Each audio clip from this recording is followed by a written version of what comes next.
ជំរាបសួរនិងសួស្តីទៅកាន់បងប្អូនទាំងអស់គ្នាថ្ងៃនេះផងដែរខ្ញុំនឹងនាំអារម្មណ៍បងប្អូនទាំងអស់គ្នាមកតាមដានការសម្រាយរឿងមួយ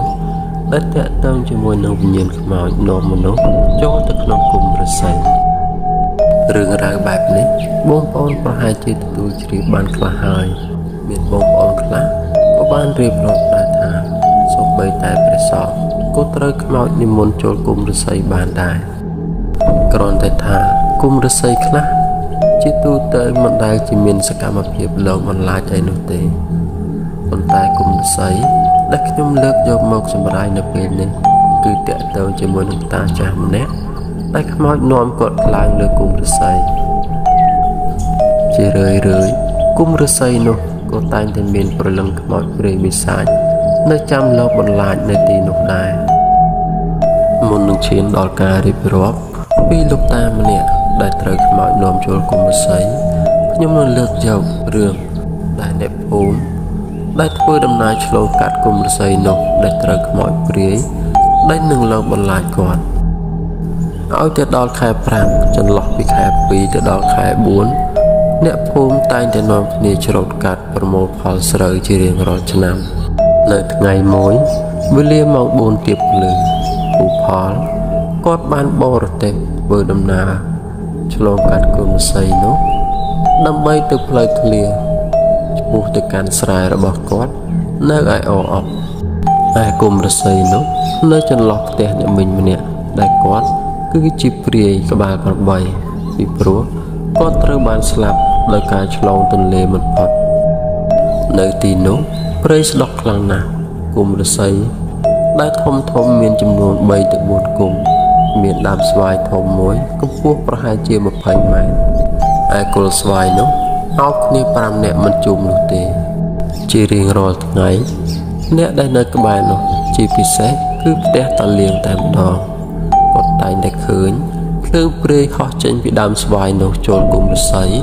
ចេញពីគុម្ពឫស្សីចូលផ្ទះអ្នកមីងម្នាក់ដែលគាត់បានស្លាប់តែហោងនោះមានពេលខ្លះទៀត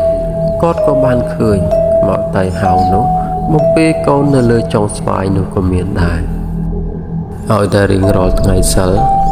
តាលៀងដែលគាត់ស្នាក់នៅក្បែរនោះគាត់តែងតែឃើញខ្មោចនោះបំពេកូនរួមទាំងឃើញភ្លើងហោះយ៉ាងធំប្រហែលជាប៉ុនចង្អេរហោះឆ្លងទៅឆ្លងមក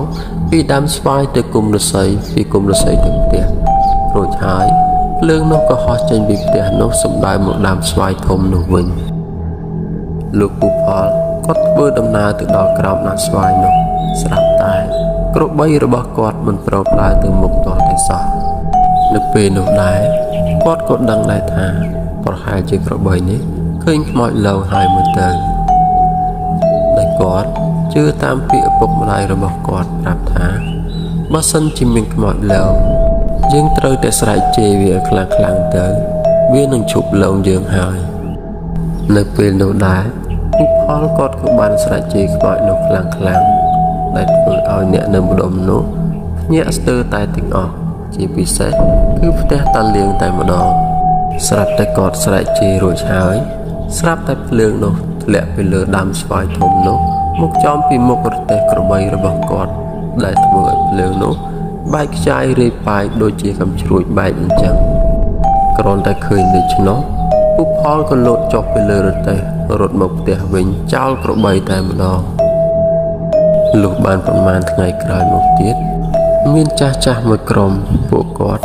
បានធ្វើដំណើរទៅវត្តពីព្រោះថ្ងៃនោះគឺជាថ្ងៃឧបោសថសីលចាស់នៅខាងភូមិខ្ញុំគាត់តែងតែមានទម្លាប់ទៅពីយប់ឲ្យតែថ្ងៃសិលក្នុងចន្លោះប្រហែលជាម៉ោង3ជាងទៅម៉ោង4ទៀបភ្លឺពួកគាត់នាំគ្នាងើបទៅវត្តដើម្បីទៅសុំសិលលុះពួកគាត់បានធ្វើដំណើរទៅដល់គុម្ពឫស្សីធំប្រហែលជា3គុម្ពនោះស្រាប់តែពួកគាត់ឃើញគុម្ពឫស្សីនោះត្រូវខ្យល់បោករាយរាល់មានដើមឫស្សីខ្លះដួលរៀបដល់ដីស្កាត់ផ្លូវនោះធ្វើឲ្យគាត់ដើរទៅមុខមិនកើតមិនថាតែគុម្ពឫស្សីនោះទេសូម្បីតែដើមស្វាយមានខ្យល់បក់រាយរាល់ស្ទើរតែបាក់មែកស្វាយមកដល់ដីទៅហើយមិនត្រឹមតែប៉ុណ្ណោះចាស់គាត់ក៏បានឮសំឡេងសើចកាកក្អាយ ចេញពីដើមស្វាយនឹងគុំរស័យនោះផងដែរដែលធ្វើឲ្យពួកគាត់ម្នាក់មិនហ៊ានធ្វើដំណើរទៅមុខទៀតនោះទេពួកគាត់ក៏សម្រេចចិត្តថារត់ថយក្រោយវិញលុះយប់ឡើងមានតាម្នាក់ដែលគាត់ទៅសុំសិលនៅឯវត្តនោះដោយសារតែគាត់ជាមនុស្សចាស់ដំណើររបស់គាត់រៀងទ្រុឌទ្រោមដែរណាមួយចំណន់នោះគ្មានកង់គ្មានអីជិះនោះទេមានធំអស់ត្រឹមកង់ខ្មែរនិងរទេះប៉ុន្តែសូម្បីតែកង់ខ្មែរនៅចំនួននោះក៏មិនសូវជាមានដែរមានមួយតែប៉ុណ្ណោះគាត់បានធ្វើដំណើរពីវត្តប្រហែលជាម៉ោង4ប៉ុន្តែដោយសារតែគាត់ជាមនុស្សចាស់ដើរជើង3ទៅហើយគាត់ធ្វើដំណើរមិនបានឆ្ងាយនោះទេគាត់ធ្វើដំណើរត្រឹម100ម៉ែត្រឬ200ម៉ែត្រអីគាត់ឈប់ម្ដងហើយណាមួយចម្ងាយផ្លូវពីវត្តរហូតមកដល់ផ្ទះវាមានចម្ងាយ1គីឡូជាងឯណោះទម្រាំតែគាត់ធ្វើដំណើរមកដល់ត្រង់ចំណុចគុំឫស្សីនោះមេឃបានងងឹតទៅហើយប៉ុន្តែដោយសារតែគាត់ដឹងថាគាត់អាចធ្វើដំណើរមកដល់ផ្ទះរៀងយប់គាត់ក៏បានសាគួរចង្គៀងម៉ាំងសងមកជាមួយដែរតាមអ្នកនោះគាត់បានប្រាប់ថានៅពេលដែលគាត់ធ្វើដំណើរមកដល់ផ្លូវធ្លានោះស្រាប់តែមានមនុស្សប៉ុន្មាននាក់ហើយមនុស្សទាំងនោះក៏គាត់បានស្គាល់ដែរមនុស្សប្រហែលជា5នាក់នោះបាននាំគាត់ដើរមកសម្ដៅគុំឫស្សីនោះប៉ុន្តែពេលនោះគុំឫស្សីនោះគាត់បានប្រាប់ថាមិនមែនជាគុំឫស្សីនោះទេហាក់បីដូចជាផ្ទះរបស់គាត់អញ្ចឹងគេបានសណ្ដំគាត់រួចនាំគាត់ឡើងទៅលើផ្ទះនោះដោយតាគាត់នឹកស្មានថាជាផ្ទះរបស់គាត់ក៏ដើរឡើងតាមគេតាមឯងតែម្ដងទៅហើយតាគាត់ក៏បានសម្រាកនៅក្នុងផ្ទះដែលគេនិមិត្តនោះតាមពិតវាគឺជាគុំឫស្សីធំនោះនៅពេលនោះដែរដោយសារតែបាត់គាត់យូរពេកអ្នកផ្ទះរបស់គាត់ក៏តាមមករកគាត់ដល់ឯវត្តហើយលោកតាដែលជាព្រះគ្រូចៅអធិការវត្តនោះក៏មានសន្និដ្ឋានថាតាគាត់បានទៅផ្ទះតាំងពីល្ងាចម្ល៉េះពេលឮដូច្នោះហើយពួកគាត់ក៏តាមស្វែងរកតារបស់គាត់ទៀតលោកគាត់តាមស្វែងរកមកដល់ត្រង់ចំណុចនោះវារៀងយប់ណាស់ទៅហើយប៉ុន្តែចៃដន្យអីបងប្រុសម្នាក់ដែលជាចៅរបស់គាត់នោះ